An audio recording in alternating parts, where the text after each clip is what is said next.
Hello everyone, welcome back to my channel. So today we are going to discuss about two important topic of CSR, that is sadhana and tattva.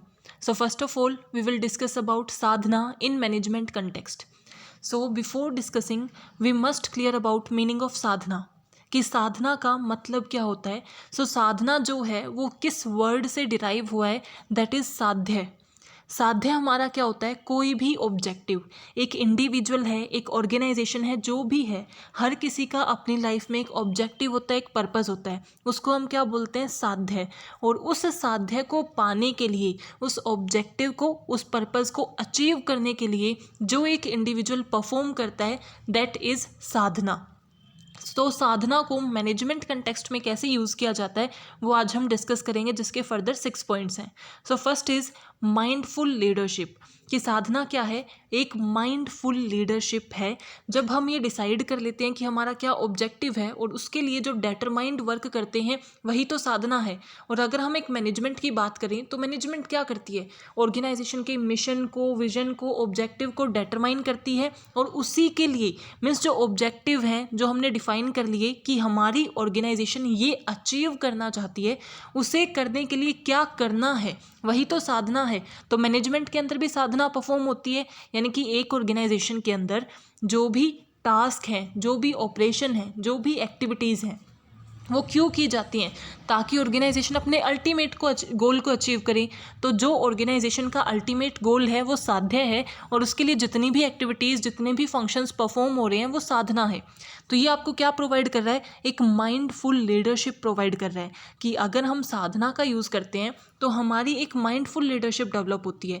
Because leadership क्या है, हमें पता चल गया किस चीज़ के लिए हमें काम करना है, वही तो हमारी साधना है. उसके लिए हमें as a leader completely, mindful का मतलब क्या है, हर चीज़ को रेशनली समझते हुए, हर एक चीज़ को समझते हुए, जितने भी स्टेक होल्डर्स हैं, चाहे वो एम्प्लॉयज़ हैं, हमारे कस्टमर हैं, पब्लिक है, गवर्नमेंट है, सबको सोचते हुए, सबको समझते हुए आगे बढ़ना, ताकि हम अपने ऑब्जेक्टिव को अचीव कर सकें.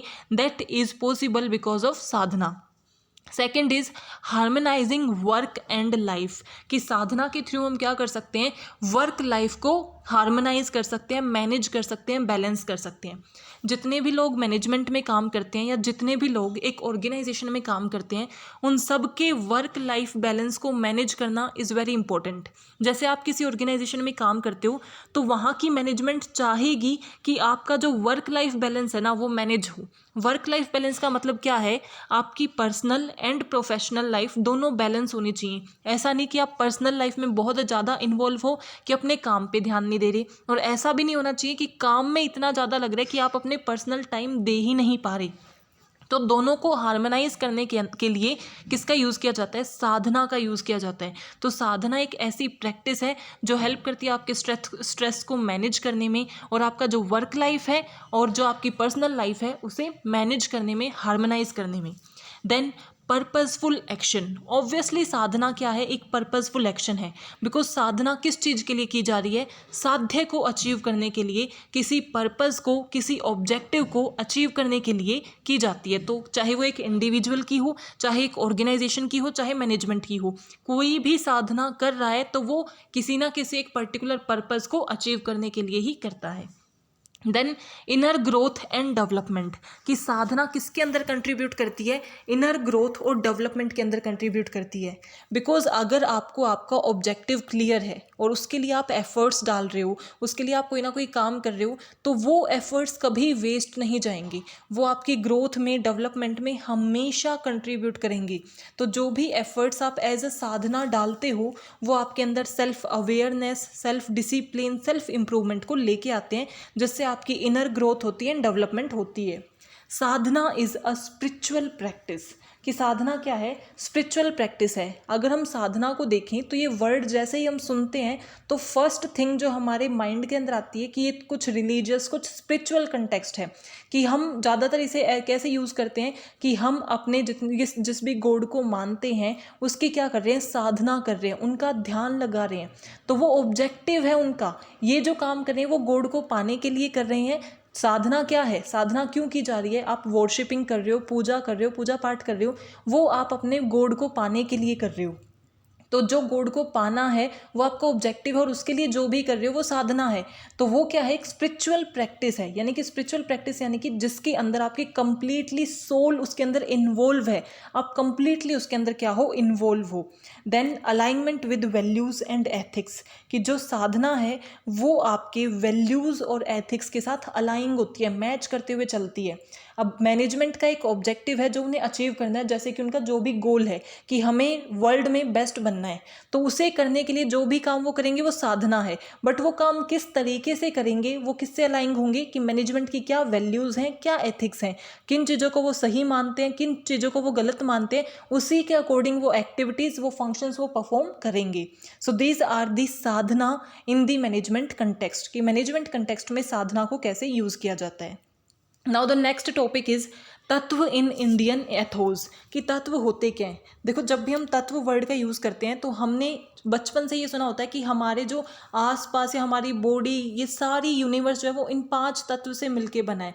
So that is earth, water, fire, air and ether. वो हमारे क्या है, पृथ्वी, जल, तेजस यानी कि फायर, वायु एंड आकाश। इनसे मिलके क्या बना है, हमारी पूरी बॉडी बनी है, ये पूरी अर्थ बनी है। कि अगर ये चीज़ें बैलेंस्ड वे में वर्क नहीं करती, अगर इनमें इम्बैलेंस होता है तो हमें कॉम्प्लेक्सिटीज़ को, प्रॉब्लम को फेस करना पड़ेगा।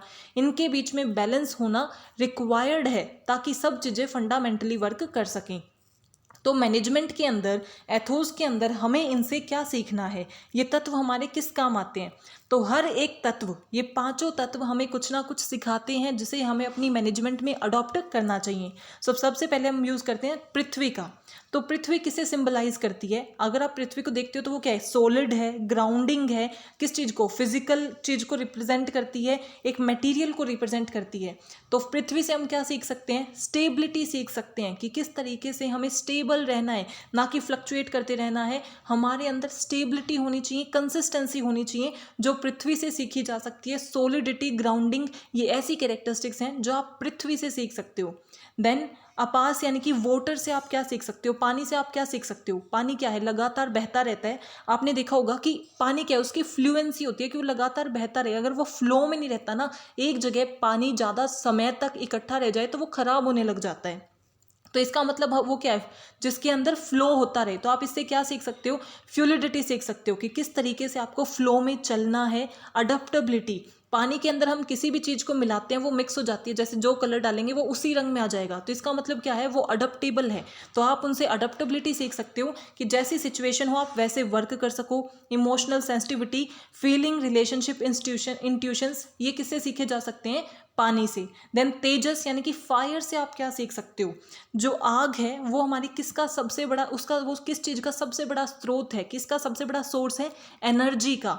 तो ये किस चीज़ को रिप्रेजेंट करती है, पावर को, एनर्जी को, इंस्पायर को। तो इंस्पिरेशन, एनर्जाइज, प्योरीफाई, पावर, ये सब किससे सीखे जा सकते हैं, ये सारी कैरेक्टरिस्टिक्स हमें तेजस से मिलती हैं। देन वायु यानी कि एयर से, एयर से आप क्या सीख सकते हो, एयर किस चीज़ को रिप्रेजेंट करती है, मूवमेंट को, फ्रीडम को। यानी कि उसको एयर को जब थोड़ी सी भी जगह मिल जाती है ना, वो वहीं से आगे बढ़ जाती है। तो इसका मतलब वो फ्रीडम है, फ्रीली वो मूव करती है, मूवमेंट को, एक्सपेंशन को, चेंज एंड ग्रोथ से इनसे हमें क्या किया जा सकता है, सीखा जा सकता है। ये सब हम वायु से लर्न कर सकते हैं, वायु से अडॉप्ट कर सकते हैं।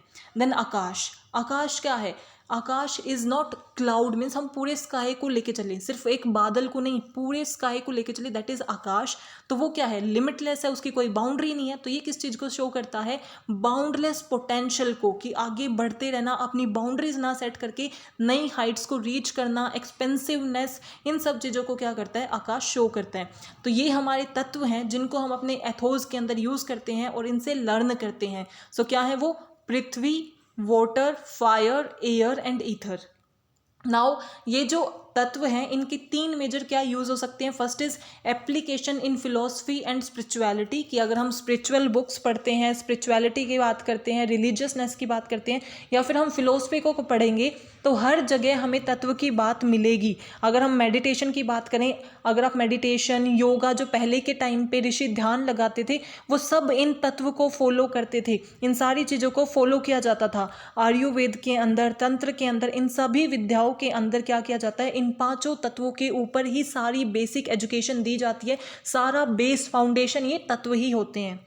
इन्फ्लुएंस ऑन कल्चरल प्रैक्टिस, ये तत्व आपके क्या करते हैं, कल्चरल प्रैक्टिसेस को भी इन्फ्लुएंस करते हैं कि आपके क्या रिचुअल्स होंगे, क्या ट्रेडिशंस होंगे, कौन से जो रूल्स हैं जो आपको फॉलो करने हैं। सो कल्चरल प्रैक्टिस पे भी वो इम्पैक्ट डालते हैं, क्योंकि इनसे हमारी कैरेक्टरिस्टिक्स बनती हैं और कैरेक्टरिस्टिक्स से इंडिविजुअल डिफरेंट हो जाते हैं और उसकी वजह से कल्चरल प्रैक्टिसेस को भी ये क्या करते हैं, सिंबलाइज करते हैं। Then integration into daily life, कि अब इन तत्व का हम क्या बोल रहे हैं कि एक डेली लाइफ के से ये जुड़े हुए हैं। ऐसा नहीं है कि आप तत्व को सेपरेट रख सकते हो कि सिर्फ आयुर्वेदा में जो तत्व का यूज़ किया जाता है, सिर्फ स्पिरिचुअलिटी के अंदर यूज़ किया जाता है, सिर्फ कल्चर के अंदर यूज़ होता है, ऐसा नहीं है। हर पर्सन की डेली लाइफ में तत्व का यूज़ होता है, बिकॉज अगर हम अपनी बुक्स को पढ़ेंगे, जो पुराने वेद होंगे उनमें लिखा होगा कि एक ह्यूमन बॉडी बनी ही इन 5 तत्वों से है। तो हमारी डेली लाइफ के अंदर ये पांचों तत्व एक्टिविटीज़ करते हैं और इनका बैलेंस बहुत ज़रूरी है ताकि हम माइंडफुली सब कुछ वर्क कर सकें, और इनका बैलेंस होता है तभी आप एक हेल्दी लाइफ जी सकते हो। सो ये क्या थे, तत्व। सो आज हमने क्या टॉपिक डिस्कस किया, सबसे पहले साधना। साधना क्या है, किसी भी चीज़ को अचीव करने के लिए जो भी टास्क एक्टिविटीज़ हम परफॉर्म करते हैं और उसके जो अचीव कर रहे हैं वो हमारा क्या है, साध्य है। उसका मैनेजमेंट में क्या प्रैक्टिसेस हैं वो हमने डिस्कस की। उसके बाद हमने डिस्कस किए तत्व, जिसके अंदर 5 बेसिक तत्व होते हैं जिससे मिलकर सब कुछ बना है जो माना जाता है, और उनका क्या यूज़ है, कि क्या एप्लीकेशंस है।